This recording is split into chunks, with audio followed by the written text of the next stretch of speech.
Avec la journée mondiale de l'orgasme qui est organisée aujourd'hui. Il y a un sondage qui est paru d'ailleurs ce matin à propos de cette journée mondiale de l'orgasme qui dit qu'une femme sur 3 n'a pas eu d'orgasme lors de son dernier rapport sexuel. Alors il faut évidemment remédier à cela et c'est le docteur Catherine Solano, notre médecin sexologue, qui va s'en charger ce matin. Vous allez nous expliquer comment accéder à l'orgasme à tous les coups finalement et déjà nous décrire un petit peu qu'est-ce que c'est que l'orgasme. Mais l'orgasme, en fait, c'est ça qui fait la difficulté, c'est un réflexe. Donc c'est un phénomène qui survient sans intervention de la volonté quand les conditions sont propres à le déclencher. Donc la circonstance qui déclenche l'orgasme, c'est un certain niveau d'excitation. Autrement dit, si vous avez un niveau d'excitation suffisant, il va se déclencher automatiquement. Si vous n'arrivez pas à ce niveau d'excitation, il ne se déclenchera pas. Donc vous pouvez rien faire. Personne ne peut se dire, tiens, je vais avoir un orgasme maintenant. C'est pas possible. Par contre, on peut se dire, je vais faire monter mon niveau d'excitation, mais pas plus que ça. Donc ça peut pas être contrôlé. Oui, il faut être excité, quoi. Voilà, exactement. Et alors, ça, vous parlez pour les hommes et pour les femmes ? C'est vrai pour les hommes comme pour les femmes. Par exemple, beaucoup d'hommes disent zut, j'ai un orgasme trop tôt, donc j'ai une éjaculation précoce. Oui. C'est parce Gérald que leur Kierzek. C'est pas très poétique, Thomas. Non, mais franchement. C'est ni poétique ni gentil. C'est un exemple parmi d'autres. Et vous savez que je vous charrie. Alors. Donc c'est parce que leur excitation monte trop vite. Il y a des femmes qui disent moi j'arrive pas à avoir d'orgasme, c'est parce que leur excitation ne monte pas suffisamment haut, donc il faut trouver des moyens de la faire monter si on veut la faire monter, et pour beaucoup d'hommes de la faire diminuer, de la faire monter plus doucement en tout cas, pour que ça dure plus longtemps. Donc la capacité à gérer ses orgasmes, c'est la capacité à gérer son excitation.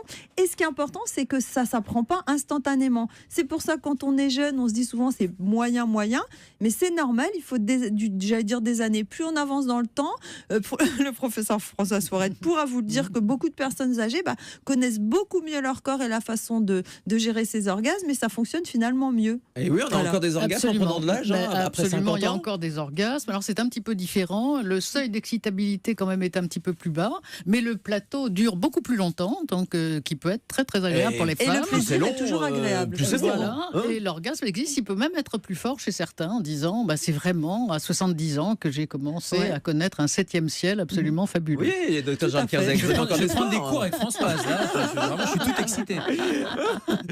Professeur, docteur Solano. Oui, alors pour savoir quand il y a un orgasme, comment on fait ? Parce qu'il y a beaucoup de personnes, surtout des hommes, qui disent comment savoir si ma partenaire a eu un orgasme ou pas. Ouais. Alors c'est simple, pas si simple, mais un orgasme, ce sont des contractions involontaires répétées de la zone sexuelle. En général, il y a entre 3 et 12 contractions et elles durent environ 7 dixièmes de seconde, et les premières contractions sont les plus puissantes et petit à petit elles diminuent d'intensité. Alors plus votre excitation était haute, plus vos contractions vont être nombreuses. Et alors chez les femmes, comment ça se manifeste ? C'est le vagin, les muscles autour du vagin qui se serrent, et donc il y a une contraction du vagin. Je fais avec ma main, mais vous pouvez pas voir à la radio forcément, mais les contractions rythmiques du vagin, et le partenaire peut les sentir. Et donc c'est ça, c'est des contractions involontaires qui se produisent chez l'homme. C'est aussi des contractions involontaires, mais qui vont en plus expulser le sperme, donc il y aura une éjaculation la plupart du temps en même temps. Et ça, c'est effectivement le signe d'un orgasme masculin qui se voit, alors que chez la femme, c'est plus compliqué. C'est plus intérieur. Ça se voit, ça se verrait si on regardait au bon endroit, mais c'est pas facile de regarder à l'intérieur du vagin. Donc ça se voit pas tellement. Et il faut dire que chez l'homme, ça se voit pas forcément, parce qu'il y a aussi des orgasmes sans éjaculation. Par exemple, tous les hommes ont eu des orgasmes sans éjaculation, ou presque, avant l'âge de la puberté. C'est-à-dire un petit garçon peut avoir des orgasmes, mais il n'a pas d'éjaculation parce que son corps n'est pas encore mature. Et par la suite, des hommes, en particulier avec le Tao chinois ou le Tantra, il y a des hommes qui s'entraînent à avoir des orgasmes sans que l'éjaculation se déclenche. Donc souvent, c'est concomitant, ça se produit en même temps, mais pas forcément. Et est-ce que l'inverse est vrai ? Éjaculation sans orgasme ? Ah oui, éjaculation sans orgasme, oui, ça existe aussi. Il y a aussi même des éjaculations avec orgasme, mais sans érection. Ouais. Enfin... Tout existe un peu. Alors vous nous avez dit qu'il y avait donc les contractions, on associe aussi l'orgasme au cri de plaisir, au fait de rougir. Voilà, alors ça c'est important parce qu'il y a énormément de personnes qui pensent que l'orgasme c'est quand on crie. Or c'est totalement faux, ça c'est un truc qu'on voit dans les films uniquement. Enfin ça existe aussi dans la vraie vie, on a le droit de crier et tant mieux à la limite. Enfin ça dépend si c'est pour les voisins ou pour vous, mais pour soi c'est toujours agréable. Mais c'est pas du tout un signe d'orgasme, on peut crier crier sans orgasme. Ah, mais ça excite le partenaire aussi. Ça peut exciter, ça peut s'auto-exciter, enfin on peut s'exciter soi-même en criant, mais il y a beaucoup de personnes, en particulier des femmes, qui disent moi quand j'ai un orgasme, je suis silencieuse, c'est un plaisir intérieur. Des fois le partenaire est frustré parce qu'il pense que sa partenaire devrait crier, mais c'est totalement faux. On peut crier ou pas, ça n'a rien à voir. Par contre, rougir, ce qu'on appelle les flushs, c'est-à-dire un rougissement, c'est un symptôme qui survient juste au moment de l'orgasme ou juste avant. Chez pas mal de personnes, ça va être souvent au niveau de la poitrine, du cou, du visage éventuellement, mais c'est pas systématique non plus. Et alors pour toutes les femmes qui n'ont pas d'orgasme, on l'a vu tout à l'heure, une femme sur 4 dit n'avoir pas eu d'orgasme lors de son dernier rapport sexuel. En quelques mots, comment est-ce qu'on atteint l'orgasme? Alors déjà, il faut savoir qu'il y a des médicaments qui sont les antidépresseurs qui bloquent l'orgasme chez les hommes et les femmes. On ne le dit pas toujours et quand on en prend, donc, si il faut on est sous traitement, effectivement, alors, ça peut jouer. Il ne faut pas forcément l'arrêter, bien sûr, mais on sait que quand on arrêtera le traitement, ça reviendra, ça ira mieux. Deuxième chose, c'est la tension musculaire.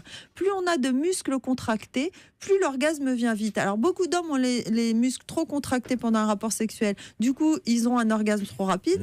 Et beaucoup de femmes sont trop passives. Elles n'ont aucune tension musculaire et du coup, l'orgasme a du mal à venir. Donc si vous contractez tous vos muscles, ça peut être les muscles en intravaginal, ça peut être les fessiers, ça peut être les poings, les mâchoires, plus vous serrez des muscles, plus vous avez de chance, ça fait monter mécaniquement l'excitation en fait et ça accélère l'orgasme. Donc il faut se contracter. Voilà. Donc, Deuxième chose intéressante, c'est la bascule du bassin. C'est-à-dire bouger le bassin un peu comme dans la danse du ventre, plutôt d'avant en arrière. Chez les femmes, ça facilite beaucoup la survenue de l'orgasme. Donc c'est une bonne chose à faire. Et puis trouver une posture favorable, en particulier quand la femme est au-dessus. Souvent c'est plus facile parce qu'elle choisit la bonne inclinaison. Et surtout, on en parlait à la pause avec Elisabeth Assayaï, apprendre aux hommes qu'il faut stimuler le clitoris parce que l'organe du plaisir féminin, c'est le clitoris, c'est pas le vagin. Et il serait peut-être temps qu'ils commencent à le savoir. Si pour Noël, ils pourraient faire ce cadeau-là. Beau cadeau, oui. Ça serait un Bravo, beau cadeau. Elisabeth.